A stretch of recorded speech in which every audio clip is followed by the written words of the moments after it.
Bapak Ibu, iman itu di lisan atau di kolbu? Di mana Bapak? Kolbu, hati. Bukan di omongan, bukan juga pada otak, tapi ada di dalam kolbu. Tapi iman itu artinya percaya. Rasa percaya ini bisa melemah. Maka Nabi SAW mengatakan, jaddidu imanakum. Hadis Imam Ahmad, hadisnya hasan, bagus. Wahai sahabatku, umatku, segarkan, jaddidu, jadikan imanmu jadi baru, perbaharui imanmu. Berarti perbaharui tempat iman itu bercokol, yaitu kolbu. Lalu sahabat-sahabat bertanya, wahai baginda Rasulullah, bagaimanakah cara kami menyegarkan iman? Lalu Nabi SAW menjawab, aksiru min qawli la ilaha illallah. Hadis ini sering kita dengar, cuma sayang jarang kita amalkan. Aksiru artinya perbanyaklah, ulang-ulanglah, sebut-sebutlah, hitung-hitunglah kalimat la ilaha illallah. Kenapa? Karena la ilaha illallah itu kalimat yang melibatkan badan, pikiran, lisan, dan kolbu.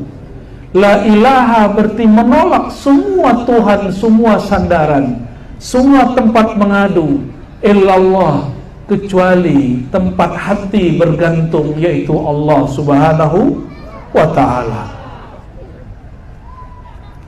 Oleh karenanya, membaca la ilaha illallah itu ada tekniknya. Silakan pelajari ini kepada ahlinya, ahli-ahli zikir di surau-surau zikir. Maka maksud Nabi mengatakan ini, pelajarilah caranya kepada ahlinya. Fas'alu ahla dzikri in kuntum la ta'lamun. Belajar kepada mereka, bukan ngejek ahli zikir.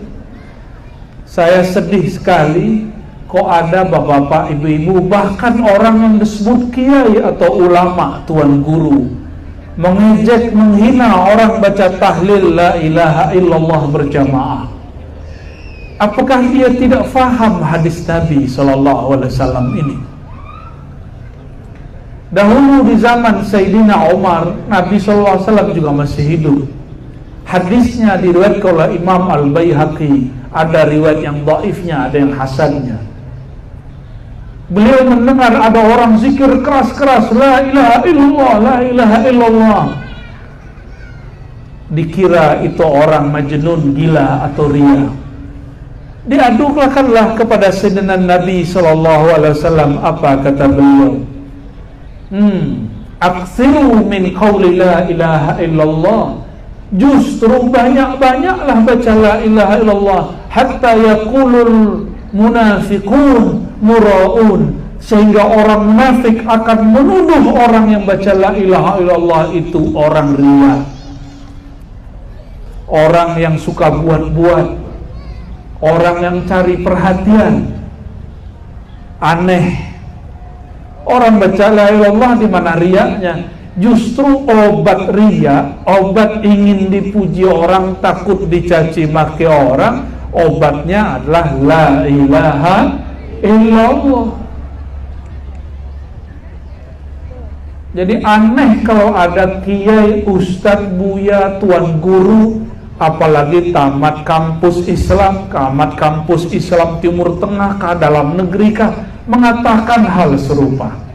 Ini tidak perlu masalah mazhab NU, Muhammadiyah, Syafi'i, tidak Syafi'i. Ini masalah ikut Nabi atau tidak ikut Nabi Sallallahu Alaihi Wasallam.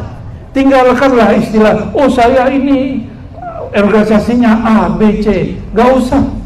Nabi berbicara begini, belum ada NU dan Muhammadiyah, belum ada Tarbiyah, belum ada Wahabi dan Aswaja. Nabi sudah mengatakannya. Aksiru min qawli la ilaha illallah. Banyak-banyak baca la ilaha illallah. Oh, kawan kita pakai ayat karena dia tamatan pesantren atau kampus Islam. Dibacalah sebuah surat. Surah Al-A'raf ayat 205. Wazkur rabbaka fi nafsik. Sebut nama Allah dalam dirimu. Tidak lagi jahar, penuh tadarru dan rasa takut, bukan lagi jahar daripada qaul. Ayat ini menyuruh jenis zikir kedua, disebut zikir khafi, zikir yang hanya di dalam kalbu. Perintahnya sebutlah nama Allah dalam kalbu. Itu bukan larangan zikir keras. Siapa yang mengatakan ini? Imam ahli hadis bernama Imam Nawawi dalam kitab Al-Azkar An-Nawawiyah.